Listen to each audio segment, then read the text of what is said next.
세상에 떠도는 기묘한 괴담들. 첫 번째 이야기. 새벽에 하이힐을 신고 있었던 것은 누구였을까? 대학교 2학년 때였다.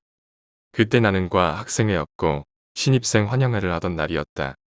다들 술 죽어라 마시고 나는 그래도 학생회 명목으로 좀 덜 먹으면서 마지막까지 버텼는데 이제 다들 집에 보내고 남자 선배들 몇 명이 막차가 끊겨서 우리 집에서 자게 된 거야. 그때 나는 친구랑 둘이서 좀 넓은 원룸에서 살고 있었는데 너 나 할 것 없이 다 우리 집에 몰리니까 이게 너무 깝깝한 거야. 그래서 생각난 게 학교 학생회실에 있는 침대 겸 소파였어. 무슨 생각인지 나는 새벽 3시에 저는 학생회실에서 잘게요라고 말하고 학교로 갔어. 새벽에 가니까 중앙 통로 쪽에 불 하나 켜져 있고 다 꺼져 있더라. 무서워서 빨리 튀어가가지고 도어록 열고 불 켜서 전기 난로를 킨 다음에 소파에 누워 있는데 시간이 얼마나 지났는지 모르겠는데 밖에서 하이힐 소리가 들리는 거야. 또각또각. 처음에는 학생회실 바로 옆에 사물함이 있으니까 거기에 왔나? 이러고 눈 감았는데 생각해보니까 새벽에 올 리가 없잖아. 시험 기간도 아니고 또각또각 소리가 가까워지더니 어느 순간 멈추더라. 그래서 나는 숨죽이고 진짜 눈 동그랗게 뜨고 멈춰 있었어. 그리고 이래서 2분 정도 흐르고 다시 또각또각 소리가 나는데 점점 멀어지더라. 물론 사람이었겠지만 새벽 3, 4시에 학교 건물에 하이힐을 신고 누군가 왔었다는 게 좀 무서웠어. 두 번째 이야기. 문단속의 중요성. 아주 어렸을 때 초등학교 3학년 때의 일이다. 당시 우리 집은 부모님과 13살 터울의 형은 내일 가게 일을 나가서는 저녁쯤에나 들어오고는 했다. 부모님은 기사식당을 운영하셨는데 제법 손님이 많았는지 형까지 가세하여 일손을 돕던 시절이었다. 어린 나이였지만 일찍 철이 들었던 나는 별 불평 없이 혼자 집을 잘 지켰던 것 같다. 가끔 부모님이랑 형이 보고 싶어서 집에 가지 않고 버스를 타고 식당으로 찾아간 적도 있었지만 그때마다 어서 집에 가서 숙제나 하고 있으라는 아빠의 꾸지람에 곧장 집으로 가는 게 익숙해진 터였다. 우리 집은 한적한 주택가의 허름하게 서 있던 상가 건물 3층에 있었다. 건물도 낡았을 뿐더러 센서 등도 잘 작동되지 않는 날이 많아서 4층 옥상 문이 닫혀 있는 날이면 3층은 어둡기 일쑤였다. 3층에는 우리 집과 옆집 두 가구가 있었는데 옆집은 무슨 권리 다툼 때문에 꽤 오랫동안 비어 있었던 것으로 기억한다. 학교와 속셈학원을 모두 마치고 집에 돌아오면 오후 4시쯤이었다. 그늘도 여느 때처럼 센서등은 켜지지 않았고 당시 내 키가 작아서 인식이 안 되었던 걸 수도 있다. 비상등의 의지에 간신히 열쇠를 집어넣고 문을 열어 집에 들어왔다. 역시 아무도 없었다. 이따금 외롭기는 했지만 4시간 뒤면 형과 엄마가 오고 6시간 뒤면 아빠가 온다고 생각하며 꿋꿋하게 엄마가 미리 차려놓은 밥을 챙겨 먹었다. 그리고 늘 그랬듯 내 방으로 건너가 알림장을 펴서 학교 숙제와 학원에서 내준 숙제를 하기 시작했다. 그날따라 피곤했었는지 한창 숙제를 하다가 책상에 앉은 채로 여러 번 졸았었다. 그렇게 정신없이 졸고 있는데 현관 벨소리가 들렸다. 옛날식 벨소리였는데 꾀꼬리가 울다가 잠잠해지는 소리였다. 지금도 그때의 기억 때문인지 아주 가끔 그 벨소리를 들으면 기분이 매우 나쁘다. 깜짝 놀라서 자리를 박차고 현관으로 뛰어간 나는 누구세요? 라고 했던 것 같다. 평소 엄마는 내게 문을 열어주기 전에는 그 누구라도 반드시 누구세요? 라고 물어보고 모르는 사람이라면 절대 열어주지 말라고 귀가 닳도록 얘기했었기 때문에 나는 자연스레 문 단속을 잘하고 있었다. 그러나 어찌된 일인지 밖에서는 아무 대답도 없었다. 그때 나는 정말 이상한 기분이 들었다. 날이 어둑하긴 했지만 시간을 확인하려고 문득 거실에 시계를 보았는데 이제 겨우 6시가 조금 넘은 시간이었다. 형과 엄마가 오려면 아직 2시간이나 더 남은 시간이었고 만약 형과 엄마라면 대답을 하지 않을 리도 없었기에 나는 덜컥 겁에 질렸던 것 같다. 그리고 다시 그 기분 나쁜 벨소리가 울렸다. 이때쯤 나는 벌써 눈시울이 붉어지고 눈물이 그렁거리기 시작했었던 것 같다. 어린 마음에 벨이 울렸으니 누구냐고는 물어봐야 한다는 생각 때문이었을까. 떨리는 목소리로 다시 누구세요? 라고 물었다. 잠시 몇 초 뒤 밖에서 엄마야 문 열어라는 목소리가 들려왔다. 그리고 나는 그게 엄마가 아니란 걸 바로 알았다. 여자를 흉내내는 남자 목소리였다. 그때부터 나는 사시나무 떨듯 현관에 선 채로 벌벌 떨기 시작했다. 엄마야 문 열라니까. 다시 그 목소리가 들렸고 이번엔 동시에 현관문을 쿵쿵하며 두들기는 소리도 났다. 나는 울고 있었지만 억지로 울음을 꾹 참으며 울음소리가 새어나가지 않게 입을 틀어막았었다.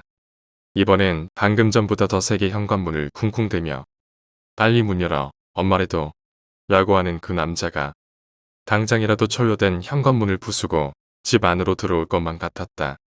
아예 대놓고 문을 쿵쿵거리기 시작했다. 얼굴이 시뻘개서서 눈물이 그렁그렁한 나는 숨이 넘어갈 듯 다급해졌고 뭐라도 해야 할 것만 같았다. 그래서 기껏 한 것이 아주 울먹이는 목소리로 엄마 아니잖아요 라고 소리쳤다. 그러자 밖은 다시 조용해졌다. 온몸이 떨렸던 나는 제자리에 서서 다리가 아픈 줄도 모르고 그렇게 한참 토론 진정해 갔다. 시계는 저녁 7시에 가까워지고 있었다. 아직 형과 엄마가 오려면 1시간이나 더 남은 시간이었다.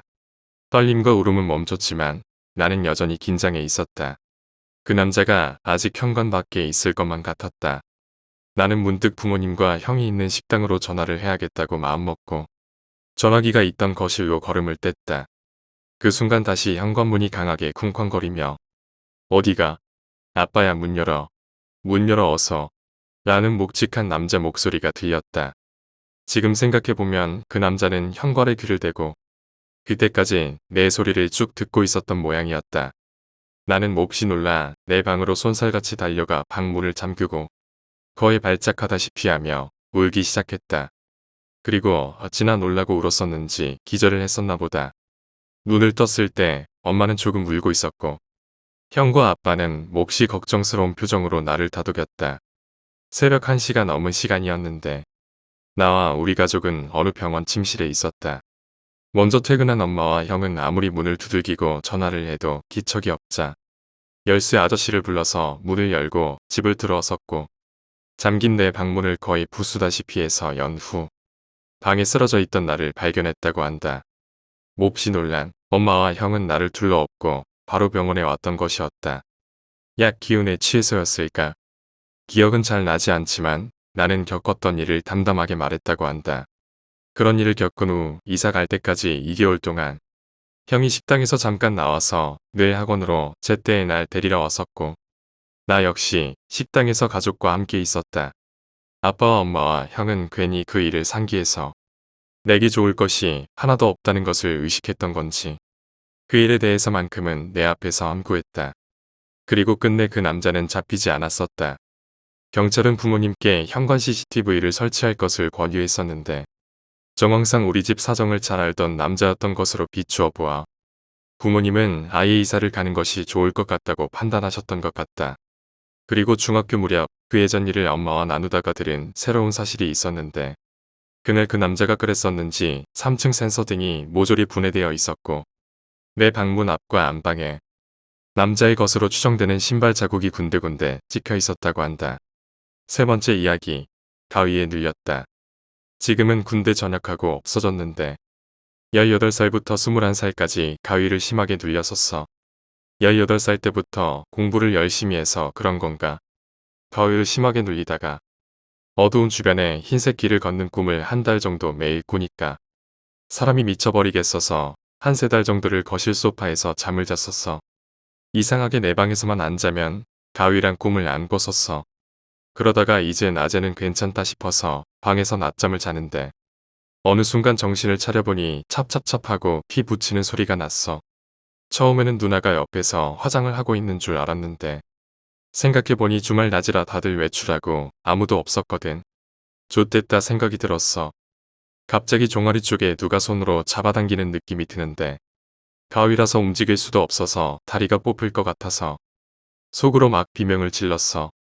그러니 손이 몸쪽으로 올라오더니 가슴을 지나 왼손으로 가서 왼팔을 잡아당기는 게 너무 아파서 몸부림치려고 움직이다 가위에서 깼어. 저 일이 지나고 무서워서 다시 거실에서 며칠 자다가 다시 방에 기어들어갔는데 가위를 안 눌려서 괜찮다고 위안하면서 다시 잠을 잤어.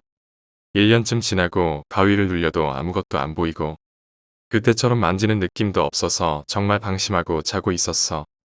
그때 꿈을 꿨는데 아무도 없는 지하철역에 나 혼자 내렸어.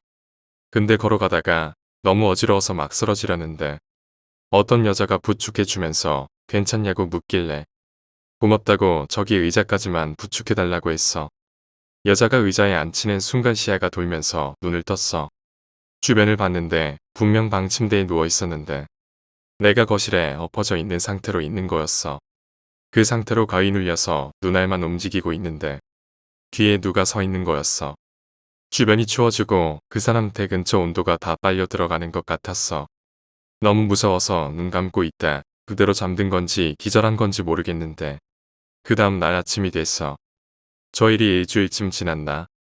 사람이 적응의 동물이라고 또 겁대가리 없이 방 침대에 누워서 자는데 내가 가위를 눌릴 때 찹찹찹 소리와 삐 소리를 항상 들었어.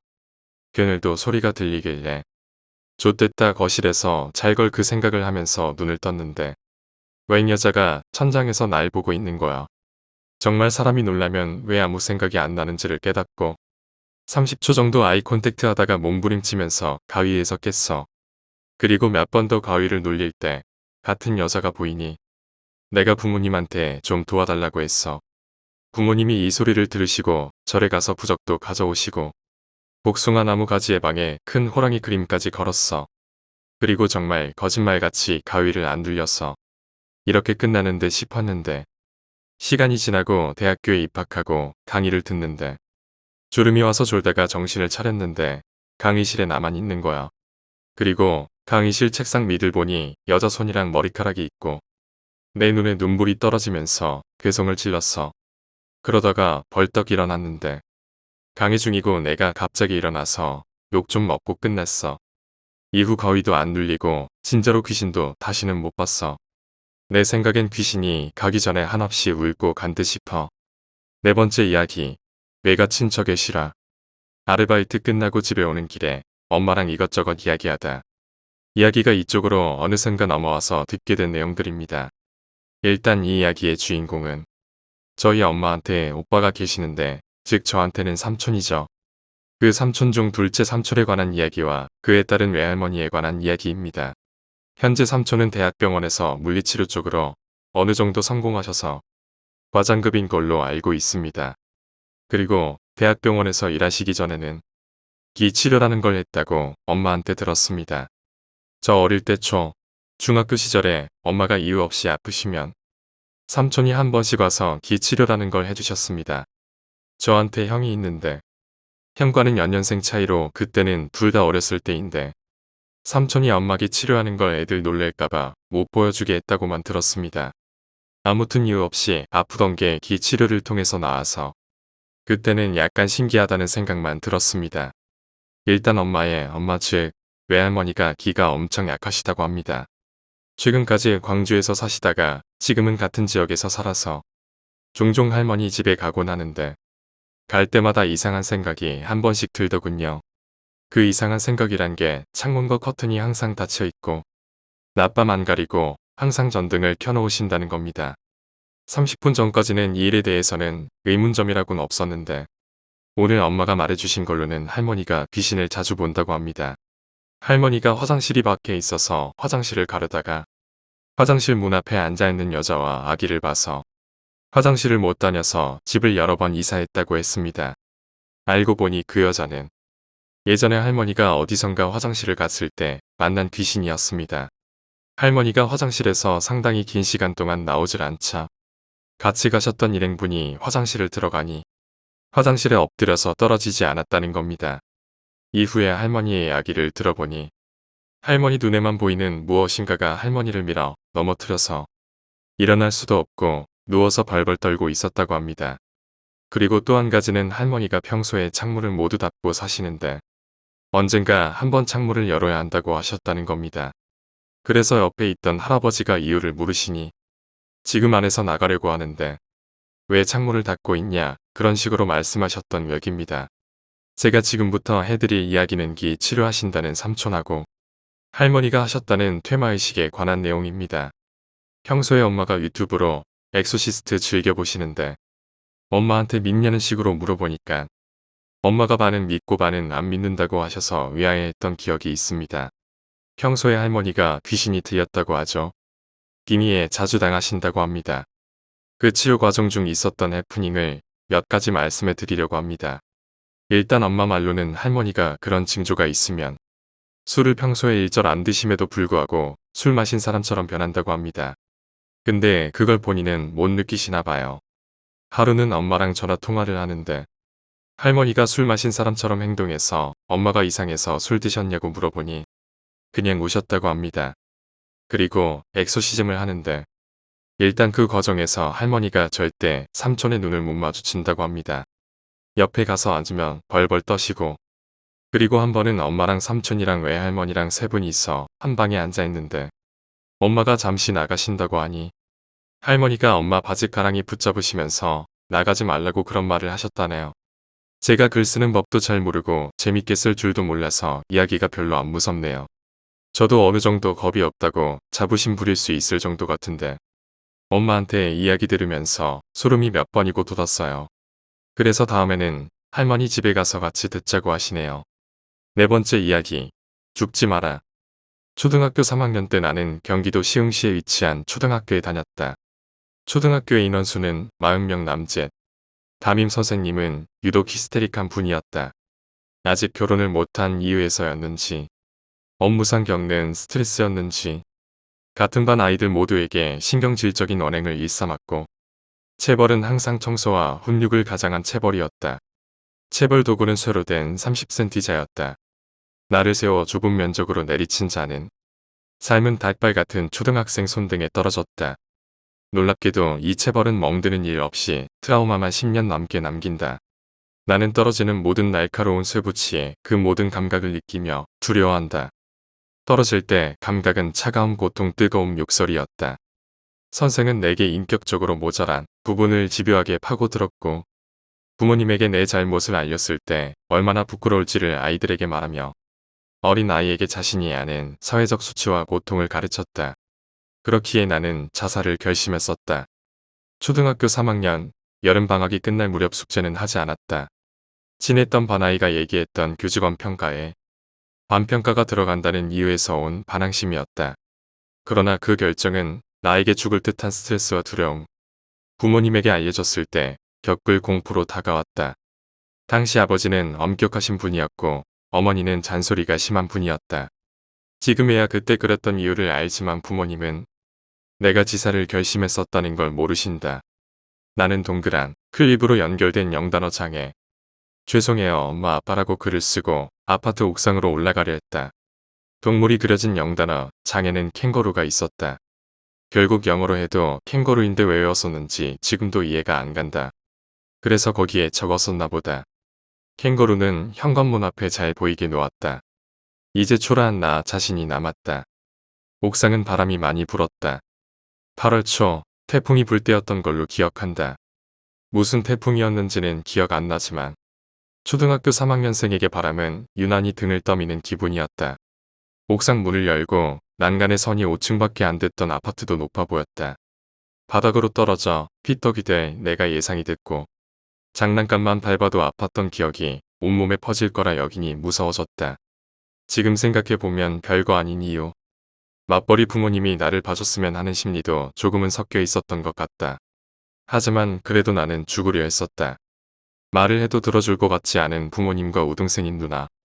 성인처럼 아이의 인격을 무시하는 선생님. 나는 충분히 괴로웠었다. 나는 난간에 올라섰고 캐릭터가 그려진 운동화, 기억이 나지 않는다. 아마 사자머리에 축구 선수 옷을 입은 캐릭터였지. 난간은 좁았고 바람은 세찼다. 등 떠밀지 않아도 나는 떨어질 수 있었고 바람은 내 오른쪽에서 왼쪽으로 불었다. 시멘트 바닥은 유독 하얗게 보였고 나는 떨어지려 했다.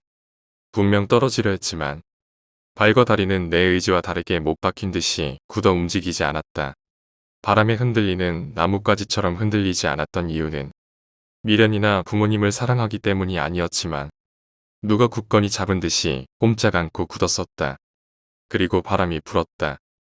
나는 오른쪽에서 불던 바람이 얼굴로 끼치자 눈을 감았고 엉덩이만 조금 아래왔다.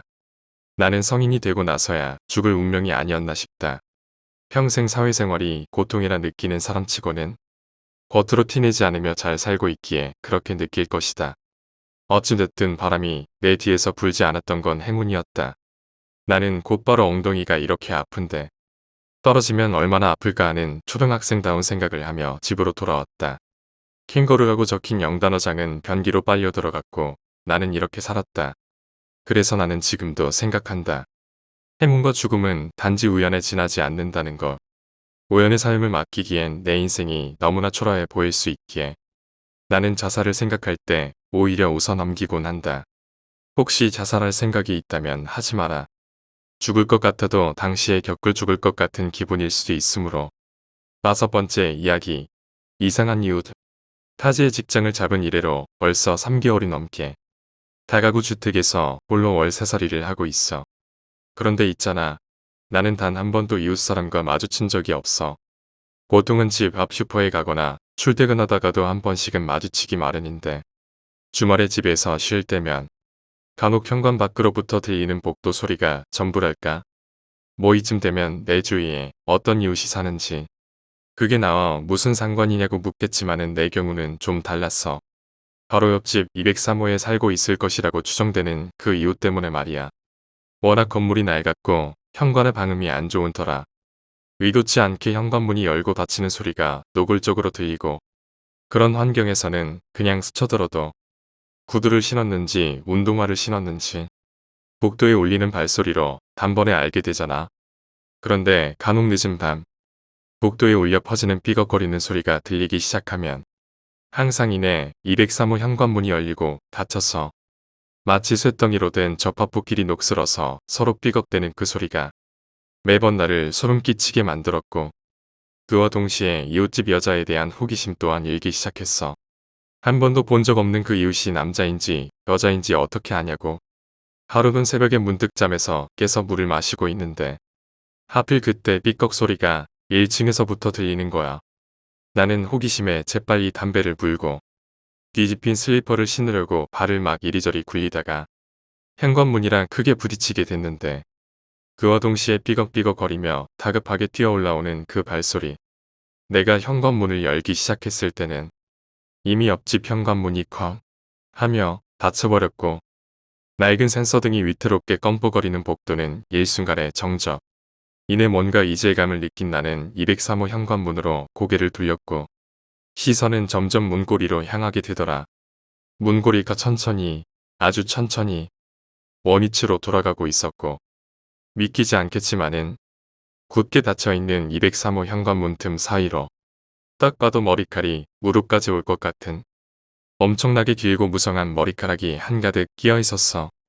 한 10초는 굳어 있다가 순간 이상한 상상이 들기 시작했는데 밖을 내다볼 수 있는 자그마한 구멍으로 지금 그 여자가 현관문에 딱 달라붙어서 나를 뚫어져라 보고 있을 것만 같은 그런 상상이 들자마자 나는 라이터를 놔두고 온 제스처를 취하며 최대한 자연스럽게 다시 집 안으로 들어갔고 잘못 본 것이라며 몹쓸 상상이라며 쿵쾅거리는 심장을 애써 달래면서 그날은 그냥저냥 잠들게 됐지.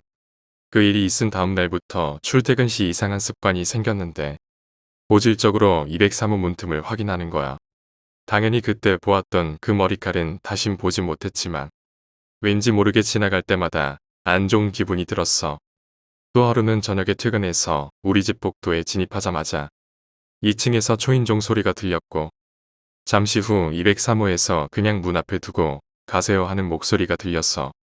배달을 마치고 내려가는 헬멧을 쓴 아저씨와 교차하며 올라가고 있는데 203호 문이 살짝 열리기 시작하더라. 왠지 긴장되면서도 한편으로는 이번 기회에 얼굴이나 한번 봐야겠다 싶어서 좀 더 빠른 걸음으로 올라가는데 살짝 열린 문틈 사이로 그 여자가 한쪽 팔만 쭉 뻗은 채로 배달된 물건을 잡으려고 복도 바닥을 하우적대고 있더라. 이상하리 많지 마르고 창백한 그 여자의 팔뚝에는 실핏줄이 가득했고 내 기척을 알아차렸는지 길고 가느다란 팔을 급하게 집어넣으려 하는데 기괴하게 이리 부딪히고 저리 부딪히는 팔 동작이 너무나 부자연스러웠어. 마치 잘 만들어진 마네킹 팔을 문 밖으로 던졌다가 다시 회수한다는 느낌마저 들더라. 이내 문이 닫히고 절규하는 소리가 현관문 틈을 비집고 나오는데 마치 절대 보이고 싶지 않았던 것을 나에게 들켜버렸다는 듯이 그 뒤로 나는 그 이웃에 대해서는 아예 생각을 접기로 했어. 아마 거식증에 걸렸거나 정신적으로 힘든 사람이거나 외모가 형편없든지 해서 사람들과 극히 마주치길 꺼려하는 그런 이웃이라는 생각이 들었기 때문이었지. 방금도 잠깐 슈퍼에 갔다가 복도 계단을 올라가는데 갑자기 위에서 쾅 하며 현관문을 급하게 닫는 소리가 들리는 거야. 나는 속으로 또 그 여잔가 보네. 그래 신경 끄자 하며 계속 올라갔지. 그런데 쪽지가 하나 떨어진 걸 계단에서 발견했어. 그 쪽지에는 곧 죽인다 라는 문구가 적혀 있었고 동시에 나는 고질적으로 203호 현관문 틈 사이를 보게 되었어. 다행히 아무것도 없어. 그런데 무언가 발밑에서 걸리적거리자 나는 그 자리에서 얼어버리고 말았어. 아무래도 그날 새벽에 내가 상상했던 것이 맞았나 보다. 지금도 그때처럼 바싹 붙어 날 보고 있을 거야. 급하게 들어가다가 현관문 틈 사이로 삐져나온 그 여자의 더러운 머리카락이 내 발밑에 203호가 아닌 202호 우리 집 안으로부터 6번째 이야기 성범죄자를 조져버렸다. 고2 시절이었는데 한창 비가 오는 8월 이맘때였어요. 저는 고2였고 인문계였으니 당연히 대학 공부를 해야 하니까 고등학생들의 숙명인 야자를 하고 집에 돌아가는 길이었습니다. 정확히 아직도 잊을 수 없네요. 그때 한창 내용에 빠져있던 시기라 스팅의 쉐이프 오브 마이 하트만 몇 시간 동안 들으면서 이어폰 끼고 노래를 들으면서 야자 마치고 비도 많이 오고 나가려는 애들도 많아서 잠시 있다가 나가려고 정문에서 비 피하면서 매일 같이 가던 친구들 먼저 인사하고 보낸 뒤 노래만 듣고 있었습니다. 그리고 한 20분인가 지나더니 애들이 다 빠져나가고 수희 아저씨께서도 불 다 끄시고 문을 잠그고 쉬러 가셨습니다. 그리고 저도 북적거리는 사람도 없고 슬슬 집에 가려고 집으로 향하고 있었습니다. 그러던 중 마트에서 뭐 사가던 친구랑 만나 같이 가자고 하고 가고 있었습니다.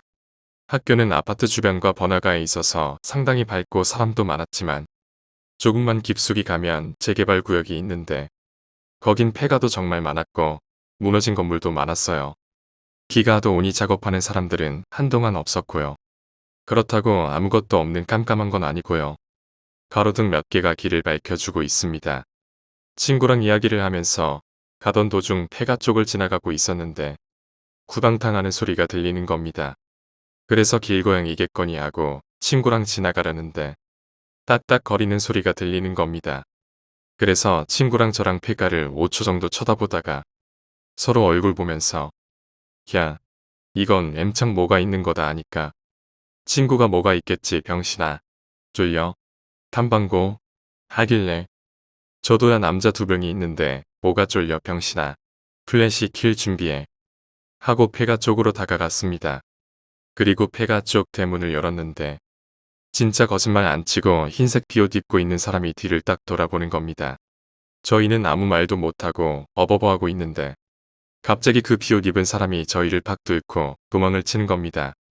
그리고 보이는 모습이 20대 중반으로 보이는 누나가 한 손에 나무 기둥 같은 걸 들고 있었습니다. 저희가 지나가면서 얘기하는 소리가 들리니까 살려달라고 말은 못하고 그렇게 구조 요청을 하셨겠죠. 입이 막혀 있었다든지. 그때 딱 정신이 드는 거예요. 아 이건 좆된 거다 범죄 상황이구나 해서 친구한테 야 경찰에 신고부터 하자. 내가 저 사람 쫓아간다. 전화하고 여기 남아있어라. 하고 보니 길 중앙 쪽으로 미친 듯이 도망가고 있더군요.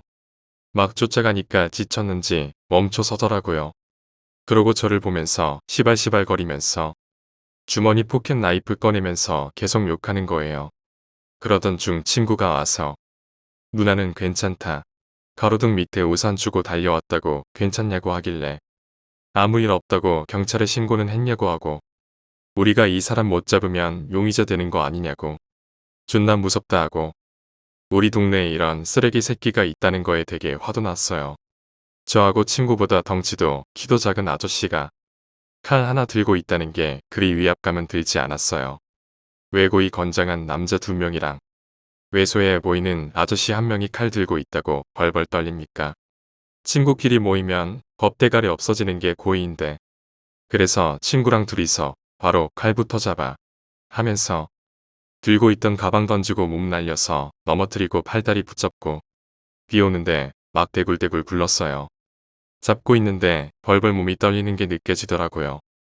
그래도 내가 겁은 먹고 있구나 하고요. 그러고 얼마 안 있으니 경찰차 소리가 들리더라고요. 삐용삐용 하면서 구급차도 하나 오고 저희가 구르고 있는 거 보고 경찰 아저씨 한 분이 내려서 저희 떼어내고 제압하는 게 남다르더라고요. 멋있었어요. 그리고 늙은 경찰 아저씨께서 너희 정말 멋있는 고등학생이라고 다친 데는 없냐고 여성분은 어디 계시냐 해서 바로 조금 가면 가로등 밑에 계신다고 하니까 늙은 경찰 아저씨가 가보자며 구급차랑 같이 갔어요. 그러더니 누나가 저희를 봐서인지 경찰 아저씨를 봐서인지 정말 눈물을 펑펑 흘리시더라고요. 그러면서 고맙다고 정말 감사하다고 그러셨어요. 그리고 저흰 머쓱해서 웃고 넘겼는데 경찰 아저씨가 조사해야 된다면서 별건 아니지만 같이 가자고 해서 따라가서 상황 본 거 우리가 2명 달라붙어서 잡고 있던 거 다 말씀드리고 학교에도 말하고 엄마 아빠 후다닥 달려와서 펑펑 우시고 그리고 다음날 학교 갔더니 기자분 오셔서 취재하고 친구랑 저랑 관심 받고 단상 올라가서 교장 선생님한테 용감하다고 칭찬받고 지역 인터넷 기사 나오고 난리 났었어요. 나름 재미있고 짜릿한 기억이에요. 사실 그 계기로 경찰행정학과에 온 것도 사실이고요. 뜻깊은 여름 비 오던 밤의 그날 밤이었어요. 7번째 이야기, 하수구의 여자 목소리. 초등학교 끝나고 비가 많이 내리던 날이어서 난 우산을 들고 집에 가려는데 같은 반 친구 중 한 명이 우산이 없다며 같이 가자고 하는 거야. 그 친구는 나와 같은 방향이었고 우중충한 날씨에 혼자 집에 가기 싫어서 그러자며 같이 갔지. 원래는 산을 타고 아파트 단지로 가는 지름길로 가는데 오늘 같은 날씨면 산길은 미끄럽고 위험하니 안 되겠고 도로 쪽으로 가자고 했어. 그때 당시 2학년, 3학년이었나. 하여튼 어렸으니 비가 와도 우중충한 날씨와는 반대로 둘이서 즐겁게 노래 부르며 가고 있었어. 당시 학교에서 배운 노래를 같이 부르며 갔는데 50m쯤 앞에 있는 한 하수구가 물을 무섭게 삼키고 있더라. 비가 워낙 왔으니 그냥 그런가 보다 했는데 가까워질수록 하수구 안에서 이상한 소리가 들리는 거야. 여자아이 목소리였어. 우리는 가까워질수록 노래를 멈추고 다가가다 코앞에까지 오게 되어서 듣게 되는데 틀림없는 우리와 다를 바 없는 목소리로 우리가 부르던 노래를 부르고 있는 거야. 나랑 친구는 서로 눈이 마주치자마자 비명 지르며 아파트 입구까지 계속 뛰었어. 아파트 입구에 다다라서야 우리가 들은 게 분명 사람 목소리지 않았냐며 무서워서 울다가 각자 집에 갔는데 근데 뭐 지나고 나서 생각해보면 귀신은 아닌 것 같고 그냥 그 목소리가 뭐였는지 궁금해.